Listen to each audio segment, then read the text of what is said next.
வணக்கம். இன்னைக்கு நம்ம எல்லாருடைய வாழ்க்கைக்கும் ரொம்ப ரொம்ப முக்கியமான ஒரு விஷயத்த பத்தி பார்க்க போறோம். இது ஒரு ஆழமான பாடம். ஒரு கதை வழியா இத புரிஞ்சுக்க முயற்சி பண்ணலாம் வாங்க.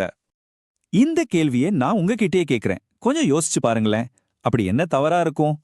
சரி, இதுக்கான பதில நாம மாயா, லியாம்னு 2 நண்பர்களோட கதை மூலமா தெரிஞ்சுக்கலாம். வாங்க கதைக்குள்ள போலாம். கதைய ஆரம்பிக்கலாமா? மாயான்னு ஒரு பொண்ணு, ரொம்ப புத்திசாலியான ஸ்டூடெண்ட், சயின்ஸ் ஃபேருக்காக ராத்திரி பகலா கஷ்டப்பட்டு ஒரு ப்ராஜெக்ட் ரெடி பண்றா. ஆனா பாருங்க, கடைசி நேரத்துல ஒரு சின்ன ஆக்சிடென்ட்ல அந்த ப்ராஜெக்ட் மொத்தமா உடைஞ்சு போயிடுது. யோசிச்சு பாருங்க, மாயாவோட நிலைமைய. அவளுக்கு எப்படி இருந்திருக்கும்? அதிர்ச்சியிலையும் விரக்தியிலையும் அப்படியே உறைஞ்சு போயிட்டா. இவ்ளோ நாள் பட்ட கஷ்டமெல்லாம் ஒரே நிமிஷத்துல வீணா போச்சேன்னு அவளுக்கு என்ன பண்றதுனே தெரியல. இப்படிப்பட்ட ஒரு நேரத்துல தான் கதையில ஒரு முக்கியமான திருப்பம் வருது. மாயாவோட கஷ்டத்தை பார்த்த அவளோட ஃப்ரெண்டு லியாம் அவளுக்கு உதவி செய்ய முன்னாடி வரான். லியாம் செஞ்சது ஏதோ சின்ன உதவி கிடையாதுங்க. அவன் தன்னோட சொந்த ரிசர்ச் நோட்ஸ் கொடுத்தான். தன்னோட ஃப்ரீ டைமை எல்லாத்தையும் அவளுக்காக செலவு செஞ்சான். ராத்திரி முழுக்க கண் முழிச்சு அந்த மாடலை திரும்பவும் உருவாக்கினான். கடைசியா அவ பிரசன்டேஷனுக்கு பிராக்டிஸ் பண்ணவும் ஹெல்ப் பண்ணான். சொல்லப்போனா லியாமோட உதவி இல்லைன்னா மாயாவால கண்டிப்பா ஜெயிச்சிருக்கவே முடியாது. அவங்க 2 பேரோட உழைப்பும் வீண் போகல. சயின்ஸ் ஃபேர்ல அவங்க திரும்பவும் செஞ்ச அந்த ப்ராஜெக்ட்டுக்கு ஃபர்ஸ்ட் பிரைஸ் கிடைச்சது. அது நிஜமாவே ஒரு மிகப்பெரிய வெற்றி தரணும்.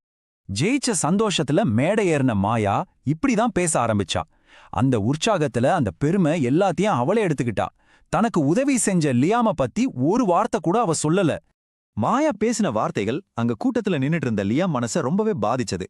அவன் முகத்துல தெரிஞ்ச வலிய வார்த்தையால சொல்ல முடியாது. அந்த ஒரே ஒரு நிமிஷத்துல அவங்க நட்புல ஒரு பெரிய விரிசல் விழுந்துருச்சு.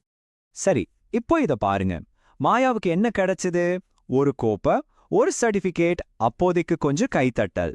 ஆனா அவ இழந்தது ஒரு உண்மையான நண்பனை, அவன் வச்சிருந்த நம்பிக்கைய, அவளோட நேர்மைய. அந்த வெற்றி அவளுக்கு ஒரு முழுமையான சந்தோஷத்தை கொடுக்கவே இல்ல. இப்போ நாம கதையிலிருந்து ஒரு முக்கியமான தத்துவத்துக்கு வரப்போறோம். மாயா செஞ்ச தப்பு ஏன் அவ்வளவு பெரிய தப்புன்னு இந்த தத்துவம் நமக்கு ரொம்ப அழகா விளக்கும். இந்த கேள்விக்கு நீங்களே பதில் சொல்ல முயற்சி பண்ணுங்களேன். அந்த நட்புல விழுந்த விரிசலை அவளால சரி பண்ண முடியுமா? இதுக்கான பதில் ஒரு பழமையான ஞானத்துல இருக்கு. ஆமா, இந்த திருக்குறள் தான் அது. இது நம்ம செயல்களுக்கும் அதோட விளைவுகளுக்கும் இருக்கிற ஒரு ஆழமான தொடர்பை காட்டுது. அதாவது நீங்க வேற எந்த பெரிய தப்பு செஞ்சிருந்தா கூட அதுல இருந்து தப்பிக்கிறதுக்கு ஒரு வழி இருக்கலாம். ஆனா செய் நன்றி கொன்ற ஒருத்தருக்கு, அதாவது ரொம்ப கஷ்டமான நேரத்துல ஒருத்தர் செஞ்ச உதவியை மறக்கிறவங்களுக்கு அதிலிருந்து தப்பிக்க வழியே என்னையாம். இது மன்னிக்கவே முடியாத ஒரு தார்மீக தவறு. ஆக இந்த கதை நமக்கு சொல்ல வர்ற பாடம் இதுதான். சில உதவிகள் ரொம்ப ரொம்ப பெருசுங்க. அத மறக்கிறது நம்ம மனசுல ஒரு நாளும் ஆறாத ஒரு காயத்தை உண்டாக்கிடும்.